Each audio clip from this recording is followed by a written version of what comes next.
동업은 이상적인 사업 형태처럼 보입니다. 부족한 부분을 보완하고 잘할 수 있는 부분에 집중한다면 혼자 하는 것보다 결과가 나을 것 같기 때문입니다. 그러나 틀렸습니다. 동업 방정식에서 가장 중요한 변수를 빼놓았기 때문이죠.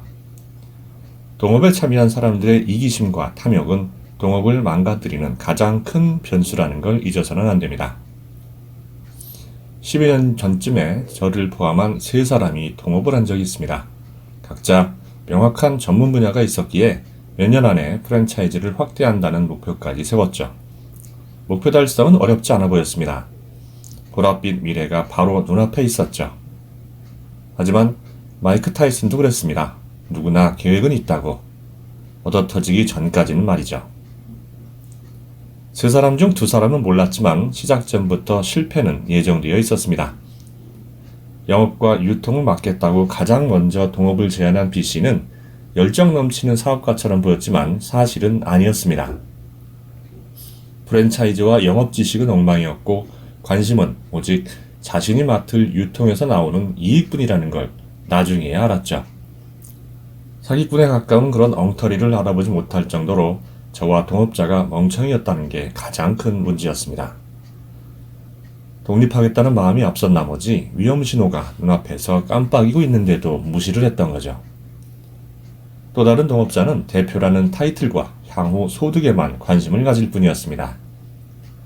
서로 맡은 역할을 다 해도 회사의 운영을 장담하기 힘든데 생각이 각기 다른 멍청이 3명이 동업이라는 것을 했으니 망하는 건 당연한 결과였습니다. 사업 시작 2달 만에 문제가 터지기 시작했습니다.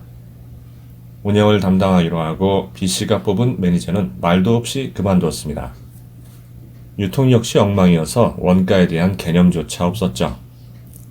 B씨는 자신은 아무 잘못이 없고 운영을 잘못한 제 탓이라는 변명으로 일관하며 책임을 회피했습니다. 소송까지 갈 생각도 했지만 제게도 귀책 사유가 없지 않았고 언제 끝날지 모르는 소송을 감당할 엄두가 나지 않아서 결국 포기했습니다. 그나마 결단을 빨리 내린 덕분에 피해를 최소한도로 막았다는 게 다행이라면 다행이었습니다. 무슨 사업을 그따위로 하냐고, 어떻게 그런 멍청한 결론을 내렸다고 한심해할 수도 있을 겁니다.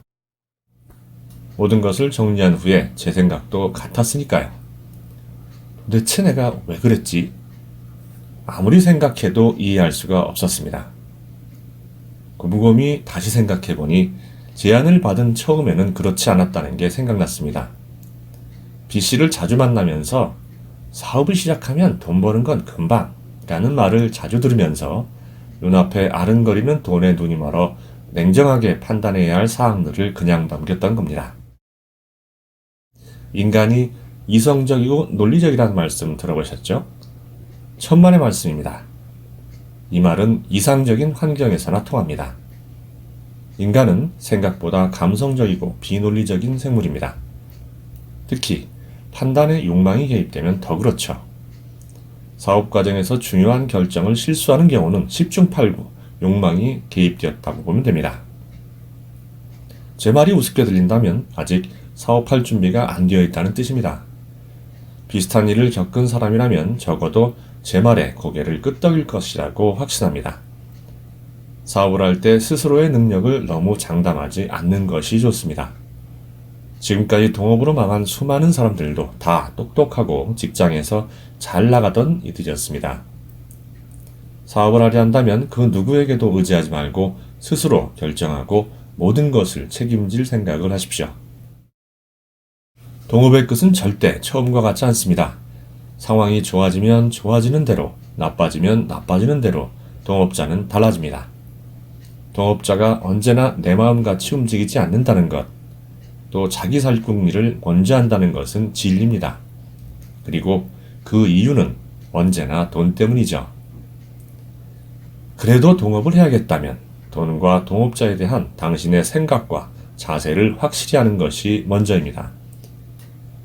그러면 나중에 일이 잘못되어도 세상 탓이나 동업자 탓은 하지 않을 수 있으니까요.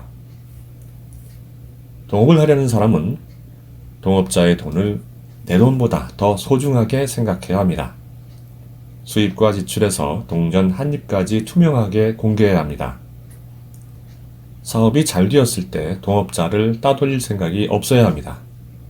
사업이 잘못되었을 때 혼자 본전 찾으려는 생각이 없어야 합니다. 동업자의 사업 운영과 돈 사용에 대해 일말의 의심도 없어야 합니다. 각자 맡은 일은 다른 어떤 일보다 우선해야 합니다. 동업계약은 구체적으로 문서화하고 공증해서 책임 소재를 명확히 해야 합니다. 이렇게까지 해야 하냐고 생각한다면 동업의 어두운 면에 대해 잘 모르거나 동업을 너무 낭만적으로 생각하고 있는 겁니다. 이 정도는 기본이며 최악의 상황을 가정하고 더 꼼꼼하게 보강하는 게 좋습니다. 이렇게 해도 동업의 끝이 지저분해지는 걸 막기는 어렵습니다.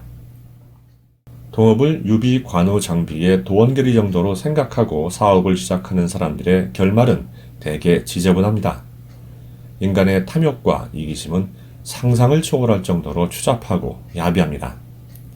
돈은 중마고 간의 우정도, 가족 간의 사랑도, 부부 간의 애정도 모두 배신할 수 있을 정도로 강력하다는 걸 명심하십시오. 돈 앞에서는 이성적인 인간에 대한 기대를 내려놓는 게 당신을 위해서도 가족을 위해서도 좋습니다. 동업은 절망과 후회의 낭떠러지로 수직 낙하하는 지름길입니다. 그래도 믿기지 않는다면 동업을 해본 사람들을 찾아서 반드시 조언을 들어보십시오. 그 조언 한마디가 당신이 피눈물을 흘리며 번 돈 수억 원을 보전할 수 있을 겁니다. 이상 정글북의 마인드 오픈이었습니다.